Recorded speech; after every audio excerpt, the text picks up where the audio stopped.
In this video, I would like to talk about the formation of the clusters and how to actually recognize where there is a supply and demand area. And as you can see, I have shown you four different scenarios. I'm talking about the way you can recognize certain types of clusters and patterns in my trading manuals.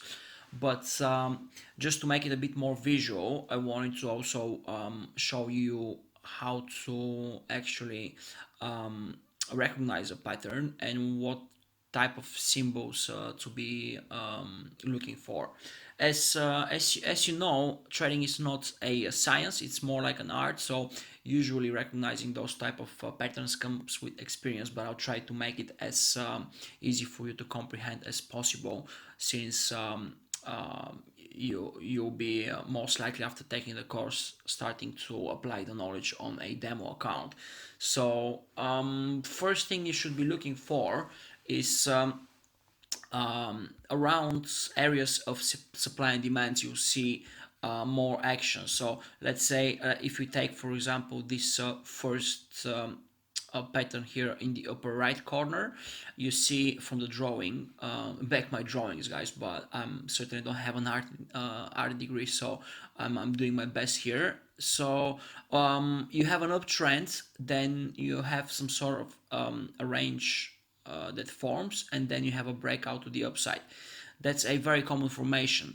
And what you should notice here is that the price action before and after this cluster is accelerated. So you can see that you have quite a few green candles here, then you have a breakout and a very large red candle, which signifies that there is a demand or supply area nearby, which is the case in this scenario here. You have a demand area.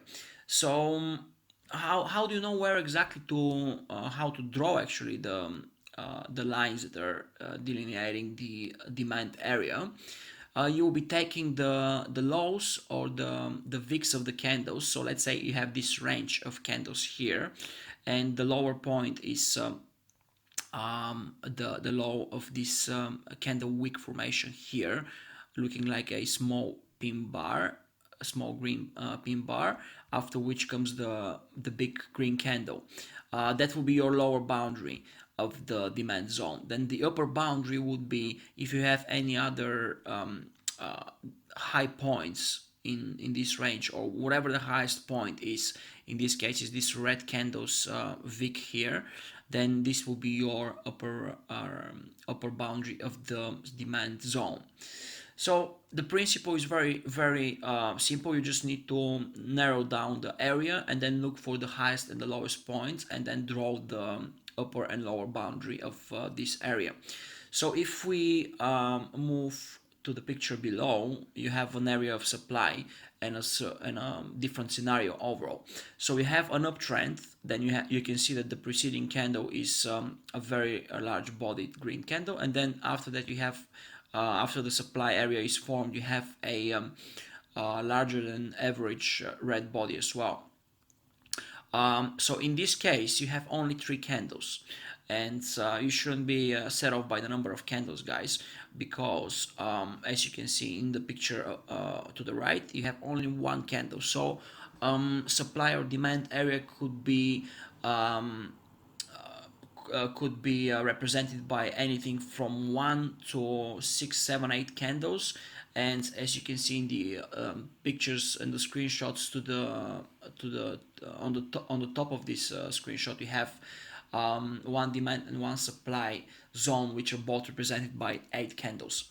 So again, the number of candles is less important. What is more important is to see that you have actually some serious price action around this level, and to start with, in the picture to the upper left, you have this green candle here, which apparently is a confirmation that there was an area concentrated in buy orders, an area of demand. And the picture below, you have the similar situation. You have a very large green candle, then preceded by a small range, and then change of trend. And what you'll be looking for in such areas, like anytime in the future the price coming back to this area, and then again you need to just tick the all of the boxes of the rules that I've given you in the previous videos and my trading manuals. To the this image to the right hand side here represents a downtrend. Then you have a cluster of 8 candles, which you can see how I'm marking the upper level of this supply zone by connecting the highest point in this range with a straight line, and then you can do the same for the lower boundary of this supply zone. So connecting the lowest point of this candle with a straight line.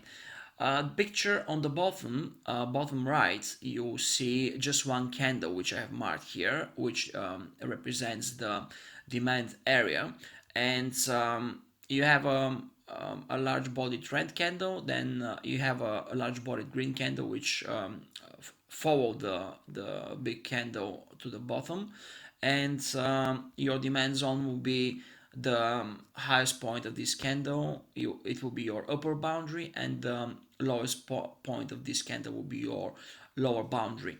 So again, don't expect to see absolutely precise rules, even though most of the traders trading with supply and demand zone, they're trying to narrow that down. In the end of the day, it comes down to your own experience and the way you see the market. So these are just the guidelines, but then once you start using supply and demand zones, you will see that a brand new field is opening up, and the way you see the market without indicators and